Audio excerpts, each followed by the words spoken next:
प्रायोजक है दगरू सेठ jewellers, GM road near radio station. सदर प्रखंड के नव चयनित प्रमुख उदय कुमार सहनी ने अपने कार्यालय में किया पदभार ग्रहण, लोगों ने दी बधाइयां। सदर प्रखंड के नव चयनित प्रमुख उदय कुमार सहनी ने अपने कार्यालय में पदभार ग्रहण कर लिया। उनका यह पदभार ग्रहण पंचायती राज पदाधिकारी के कार्यालय में किया गया, जिसमें सदर प्रखंड पंचायत से जुड़े हुए कई सदस्यगण मौजूद थे। वहीं इस बारे में सदर प्रमुख ने जानकारी देते हुए बताया कि अब मैं यहाँ प्रत्येक दिन बैठूंगा, 1 बजे से 3 बजे तक मैं लोगों से मुलाकात करूंगा और जो भी पंचायत से जुड़ी हुई समस्या आएंगी उनका निदान करूंगा। मैं लोगों की समस्याओं को भी सुनूंगा। तो वहीं मौके पर मौजूद सीसो पश्चिमी सरपंच ने कहा कि मुझे नए सदर प्रमुख से काफ़ी ज़्यादा उम्मीदें हैं। बीते हुए जो सदर प्रमुख ने जो कार्य नहीं किया है, अब वह नए सदर प्रमुख पंचायत के विकास के लिए पूरा कार्य करेंगे। आइए सीधे सुनाते हैं क्या कुछ कहते हैं इस मौके पर सदर प्रमुख एवं अन्य लोग। खुशी है, कार्यालय मिला है, इससे हम जन समाज के लिए बहुत मेहनत करेंगे और हमारे जो सदस्यगण हैं उनके लिए हमेशा तैयार रहेंगे। यहाँ पे जो कोई समस्या ना हो उसके कार्यालय में समय देंगे, बहुत देंगे। क्या निर्धारित रहेगा समय? करीबन वही 1 से लेकर 3 बजे तक हम यहाँ रहेंगे, लोगों से मिलेंगे, समस्याएं सुनेंगे। एकदम हर एक समस्या के लिए जहाँ तक कोशिश करेंगे कि हमसे हो सके। अच्छा, आपके बगल में पदाधिकारी एक दूसरे का ताल मेल कोई काम होता है नहीं होता है, एक दूसरे से मिल के ही हर एक वर्क करेंगे। नया कार्यालय मतलब कि वही कार्यालय में इससे पूर्व में भी प्रखंड क्या है उनका नाम, प्रखंड विकास पदाधिकारी महोदय के, प्रखंड विकास पदाधिकारी महोदय के आदेशानुसार मतलब कि वो पहले से ही किए हुए थे। इससे पहले भी BPRO साहब और प्रमुख साहब उसमें रहते थे, तो सभी का विचार हुआ जो एक ही बिल्डिंग के नीचे सब लोग रहेंगे, अच्छे से देखभाल करेंगे कि जनता के बीच में कोई कठिनाई न हो, इसलिए ये जगह बहुत अच्छा रहा। अच्छा नहीं लगा हुआ, वो पहले से लिखाने के समय में BPRO साहब का लिखा हुआ था जो उसमें पहले से, और BDO साहब का कहना हुआ कि इसमें जो ही प्रमुख साहब रहेंगे। पहले भी दोनों मिलकर रहते थे और आज भी दोनों मिलकर हैं। तालमेल दोनों में बैठेगा, काम करेगा दोनों मिलकर। अब तो पदाधिकारी और जो अध्यक्ष है प्रमुख, उन्हीं को तो काम करना था पहले भी और आज भी करना था। यार खुशी है जो अच्छे से अच्छा काम होगा। परिचय दे दीजिए अपना। मेरा नाम हुआ मतलूब आलम खान उर्फ अरमान खान, सीसो पश्चिमी सरपंच। सीनेट की बैठक को देखते हुए मिथिला विश्वविद्यालय की कुलपति की अध्यक्षता में सिंडिकेट की बैठक की गई। आयोजित लिए गए कई महत्वपूर्ण निर्णय। मिथिला विश्वविद्यालय में 13 मार्च को आयोजित होने वाले सीनेट की बैठक के मद्देनजर कुलपति प्रोफेसर संजय कुमार चौधरी की अध्यक्षता में कुलपति आवास के कॉन्फ्रेंस हॉल में सिंडिकेट की महत्वपूर्ण बैठक आयोजित की गई, जिसमें सांसद Fayaz Ahmad, professor Harinarayan Singh, professor Dhaneshwar Prasad, professor Dilip Kumar Chaudhary, doctor Baidyanath Chaudhary, doctor Ajay Kumar Pandit, Meena Kumari, Sujit Kumar Paswan, professor Ajay Nath Jha, professor Vijay Kumar Pandit सहित कई सिंडिकेट के सदस्यगण मौजूद थे। बैठक में सिंडिकेट वित्त समिति तथा परीक्षा परिषद की गत बैठकों के निर्णयों की सर्वसम्मति से संपुष्टि करते हुए वित्त समिति द्वारा वित्तीय वर्ष 2024-25 के अनुशंसित आय व्यय को अनुमोदित किया गया। इसके अलावा 13 मार्च को होने वाली सीनेट की बैठक के हेतु कुलाधिपति के मिनट टू मिनट प्रोग्राम को अनुमोदित करते हुए विस्तृत कार्यसूची एवं विधि व्यवस्थाओं आदि से संबंधित बातों को निर्धारित कर स्वीकृति दी गई। मिथिला विश्वविद्यालय में कर्मचारियों के द्वारा अपनी मांगों को लेकर किए जा रहे धरना प्रदर्शन को कुलपति से वार्ता के बाद किया गया स्थगित। बुधवार को मिथिला विश्वविद्यालय में कर्मचारी संघ के बैनर तले कर्मचारियों के द्वारा अपनी मांगों को लेकर धरना प्रदर्शन किया जाना था, लेकिन धरना प्रदर्शन करने से पूर्व कुलपति से वार्ता हो गई, जिसके बाद कर्मचारियों ने अपना यह धरना प्रदर्शन स्थगित कर दिया। इस संबंध में कर्मचारी संघ के प्रदेश अध्यक्ष शंकर यादव ने मीडिया को जानकारी दी है कि कुलपति ने 3 महीने का समय मांगा है और 3 महीने के अंदर जो हम लोगों की मांगे हैं उसे पूरी करने की भी बात कुलपति ने हम लोगों से की है। आइए सीधे सुनाते हैं क्या कुछ कहते हैं इस संदर्भ में कर्मचारी संघ के प्रदेश अध्यक्ष। पहला मामला प्रोन्नति का था, जो 100 सूत्री मांग हम लोग माननीय कुलपति महोदय उस पर रात्रि लगभग करीब 9 बजे रात में वार्ता हुई। माननीय कुलपति महोदय, कुल सचिव महोदय वित्त पदाधिकारी महोदय, पुरानुशासक महोदय, DR1 पदाधिकारी और हमारे गणमान्य प्रतिनिधि मंडल सब थे। वार्ता हुई, वार्ता में सहमति बनी और सहमति के आलोक में आज हम लोग जो आंदोलन कार्यक्रम था उसको स्थगित कर रहे हैं। आखिर आंदोलन किस मुद्दे को लेकर था? वही सबसे बड़ा एक पॉइंट था वो, हालांकि तो 6 वो था, लेकिन पहला पॉइंट वही था प्रोन्नति। क्यों स्थगित कर दिया आपको? उसमें जो नियम के तहत जो काम करेंगे माननीय कुलपति महोदय,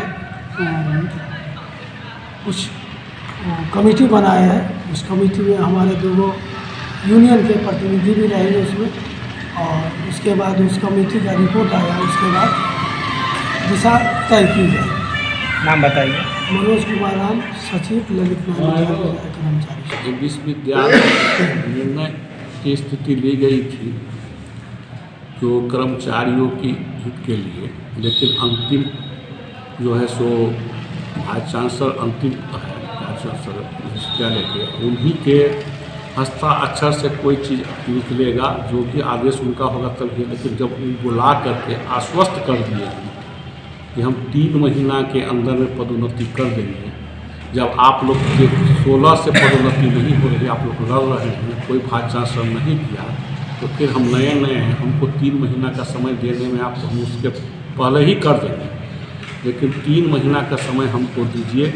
हम आपको गारंटी लेते हैं कि हम विहित प्रक्रिया से कर देंगे, जो लोग कोर्ट में भी जा करके इस पदोन्नति को चैलेंज नहीं करे। तो ऐसा हम कर दें कि कल कोई जाए और आपका पदोन्नति कोर्ट में जाकर तुरा दे। तो हम इस तरह का करेंगे कि आपके पदोन्नति को कोई चैलेंज नहीं करे। और थोड़ा लोग जो किरानी बनेंगे तो थोड़ा वो दरखास्त थोड़ा लिखा पढ़ी भी जानना चाहिए। और हम एकदम गारंटी लेते हैं कि 3रा महीना पार नहीं करेगा। आप हमको पर भी एक बार भरोसा करिए। तो हमारे वो गार्जियन हैं, एक बार उन पर भरोसा किए हैं हम लोग। अगर वो अगर भरोसा नहीं करते हैं तो भरोसा उनकी टूटेगी। हमने कहा कि इससे पहले भी सारे आदमी हम लोग को ठगे हैं, भरोसा दे करके इस काम को नहीं किए हैं, तो आप पर कैसे भरोसा किया जाए। तो बोले कि नहीं, हम आपको गारंटी देते हैं कि हम 3 महीना के अंदर में हर हालत में पदोन्नति कर दें। और बाकी मामले सब तो लोकल है, जो कॉलेज से यूनिवर्सिटी ट्रांसफ़र है वो आपको कमेटी बनानी है, रिपोर्ट दीजिए। और हम भी जानते हैं कि एक्ट में है कि दोनों 2 बड़ी है, लेकिन आप कमेटी से रिपोर्ट करके दीजिएगा, हम वो भी कर देंगे। 8% DA के लिए हम सरकार को विलम्ब पत्र लिख देते हैं, और पत्र का जो है सो जवाब आवेगा या ना आवे, हम बहुत जल्द उसका भुगतान कर देंगे। ये सब सारी बात हुई है। और DR1 पर बात हुआ है तो भी मेरा पद है, जो बढ़िए आदमी होगा ये पदोन्नति हो जाएगी, ये मामला ऑटोमेटिक खत्म हो जाएगा कि आपका ड्यूटी रजिस्ट्रार कौन हो। और नहीं तो पद अपना रहेगा, आपका सारा डायरेक्ट RSO काम आपका करेगा। बहुत लंबी बातचीत के बाद हम लोग भी सोचे कि एक बार उनकी बात को मान लिया जाए। इससे पहले कई वाइस चांसलर ने आश्वासन दिए, एक बार इनका भी आश्वासन को देखते हैं कि इनके आश्वासन में कितना दम। अगर नहीं माना जाता है तो फिर क्या करें? नहीं माना जाता है तो तब तक आचार संहिता भी खत्म हो जाएगा। उसके बाद हम लोग आंदोलन करेंगे, फिर तो उनको भी मौका ये नहीं रहेगा कि मेरी बात को आप नहीं माने, फिर आंदोलन करेंगे। तो ये आंदोलन कब से करने का था? हम लोग को आज 6 तारीख से था, और हम लोग 6 तारीख से जो है सो आंदोलन को तत्काल स्थगित करते हैं। इस बीच में नहीं, आप हम लोग की बातों को नहीं रखा और सीनेट में जाने की आवश्यकता नहीं है, क्योंकि सब कमेटी से पास हो जाता तब सीनेट में। नाम बता दीजिए। शंकर यादव, प्रदेश अध्यक्ष, बिहार राज्य विश्वविद्यालय कर्मचारी महासंघ पटना। दरभंगा सदर प्रखंड कार्यालय में सदर प्रमुख के नेतृत्व में पंचायत समिति सदस्यों की हुई बैठक। पंचायत के विकास को लेकर लिए गए कई महत्वपूर्ण निर्णय। बुधवार को दरभंगा सदर प्रखंड कार्यालय में सदर प्रमुख उदय कुमार साहनी के नेतृत्व में पंचायत समिति सदस्यों की एक बैठक की गई। यह बैठक सदर प्रमुख ने अपने नेतृत्व में पहली बार की है। बता दें कि कुछ दिन पूर्व प्रमुख का चुनाव पंचायत समिति सदस्यों के द्वारा किया गया था, जिसके बाद यह पहली बैठक सदर प्रखंड कार्यालय में किया गया। इस बैठक में सदर प्रखंड विकास पदाधिकारी के साथ ही कई अन्य पदाधिकारीगण भी मौजूद थे, जिन्होंने सर्वसम्मति से पंचायत के विकास को लेकर कई महत्वपूर्ण निर्णय लिए। तो वहीं सदर प्रखंड विकास पदाधिकारी ने मीडिया को जानकारी देते हुए बताया कि अब जो भी योजनाएं ली जाएगी उसके नाम एवं उसकी प्राक्कलन की राशि भी बोर्ड के माध्यम से उस पंचायत में प्रदर्शित किया जाएगा ताकि लोगों तक सही जानकारी प्रदान किया जा सके। इसके अलावा उन्होंने कई बातों की जानकारी मीडिया को दी। बैठक को आहूत किया गया माननीय प्रमुख नवनिर्वाचित प्रमुख उधर सैनी जी के द्वारा विभिन्न विभागों के विषयों पर चर्चा हुई। आंगनबाड़ी से पीएचडी से नल जल संबंधित, आवास योजना संबंधित, रेवेन्यू से संबंधित सभी बातों पर चर्चा की गई है और उसके बाद धन्यवाद प्रस्ताव बैठक की समाप्ति हुई। सर इसमें बैठक में क्या सबसे पहला निर्णय माननीय प्रमुख जी ने ये लिया है कि जितने भी ऐसे योजना है जिनका लायबिलिटीज भुगतान करना बाकी है, पहले लायबिलिटी का पेमेंट किया जाएगा और जो 24-25 के लिए योजना लिया जा रहा है वो अविलंब हम लोग जीपीडीपी में चढ़ा करके और वो कार्य को पूरा कर ले। आचार संहिता लगने से पहले सर 23 को पूरा किया जाएगा तभी कोई नया योजना लिया। सर क्या उस लिस्ट को सार्वजनिक किया जाएगा कि जो लिस्ट जारी करने के बाद ही उस पर कोई आगे काम होगा। जनप्रतिनिधि को पता होना चाहिए कौन योजना ली गई थी और किस योजना पे कौन कार्य अधूरा रह गया। सर एक देखिए पहले तो वेबसाइट में उपलब्ध है सारा, लेकिन योजना जब भी आरंभ होगा तो पहले वहाँ बोर्ड लगेगा, बोर्ड लगना अनिवार्य होगा तभी योजना लिया जाएगा, ये योजना कार्य किया जाएगा। सामान्यतः देखा जाता है कि योजना पूर्ण हो गया, हड़बड़ी में बोर्ड अभिकर्ता ने नहीं लगाया, बोर्ड लगाना मस्ट किया जाएगा और उसको ऑब्वियस बात है कि बोर्ड लगने के बाद ही पता चलेगा कि योजनाएं ली गई है आम जनता के लिए। बोर्ड आम जनता का डिस्प्ले होता है। क्या जो नहीं हुआ था, दरअसल पूर्व के प्रमुख और कार्यपालक पदाधिकारी साथ ही बैठते थे एक ही चैम्बर में, तो अभी नए नवनिर्वाचित प्रखंड प्रमुख ने उस कार्यालय का अवलोकन कल करना चाहा था और चाबी पंचायती राज के स्टाफ थे जो प्रखंड कार्यपालक सहायक हैं उनके पास था, उन्होंने देने से इनकार कर दिया था। इससे माननीय प्रखंड प्रमुख को बहुत देर तक इंतजार करना पड़ा, 2-3 घंटे तक खड़ा रहना पड़ा। इसीलिए इनमें थोड़ा रोष था कि ऐसा अमानवीय व्यवहार और जनप्रतिनिधि के साथ अपमान का काम नहीं किया जाना चाहिए। इसी मुद्दे को लिया गया था। बीपीआरओ साहब और माननीय प्रमुख जी आपस में बैठने के सुना। एक ग्राम कचहरी के सचिव है सर, जो एक रूम अपना सरकारी। हाँ, अभी हमें पता चला है कि कल ही मालूम चला कि ग्राम कचहरी सचिव को एक कमरा पूर्व के अधिकारी ने अलॉट किया था। ये गैर कानूनी अवैध है, इस तरह का कमरा किसी को अलॉट नहीं करना चाहिए था बिना प्रखंड विकास पदाधिकारी से संज्ञान में दिए। तो क्या उसे खाली कराया जाएगा? बिल्कुल खाली कराया जाएगा। पहले तो ये जांच किया जाएगा कि उसे कमरा दिया क्यों गया था, वो किस लिए यहाँ बैठते थे। अगर युक्त नहीं लगेगा तो उस पर कार्रवाई की जाएगी। सरकार ने जो पहले की योजना जो पंचायत समिति सदस्यगण के द्वारा किया गया है, पहले हम उनको जो पूरा कर लेंगे, उसके बाद सदस्यगण से निवेदन किए हैं कि उसके बाद हम लोग फिर नया योजना जो समाज हित में वर्क हो लिया जाएगा। पहले क्या होता था वो मुझे नहीं पता है। अब जो है सरकार के द्वारा जो भी योजना किया जाएगा वो सार्वजनिक किया जाएगा और समाज के हित में किया जाएगा और पारदर्शी किया जाएगा। लोगों को जानकारी पूरी दी जाएगी। पूरी दी जाएगी। परिचय दे दिए। सदर प्रमुख उदय कुमार साहब। सदर थाना परिसर में थाना अध्यक्ष के नेतृत्व में महाशिवरात्रि को लेकर शांति समिति की गई बैठक, दिए गए कई आवश्यक दिशा निर्देश। बुधवार को सदर थाना परिसर में थाना अध्यक्ष के नेतृत्व में महाशिवरात्रि को लेकर शांति समिति की बैठक आयोजित की गई, जिसमें थाना अध्यक्ष ने शांति समिति से जुड़े हुए सदस्यों से उनके क्षेत्र में हो रहे महाशिवरात्रि को लेकर कई बातों की जानकारी ली। वहीं थाना अध्यक्ष ने मीडिया को जानकारी देते हुए बताया कि जिस क्षेत्र में महाशिवरात्रि की पूजा होती है वहाँ पुलिस बल की तैनाती की जाएगी ताकि भक्तों को किसी प्रकार की कोई कठिनाइयों का सामना न करना पड़े। 6/3/2024 को सदर थाना में महाशिवरात्रि पर्व को लेकर शांति समिति बैठक का आयोजन किया गया।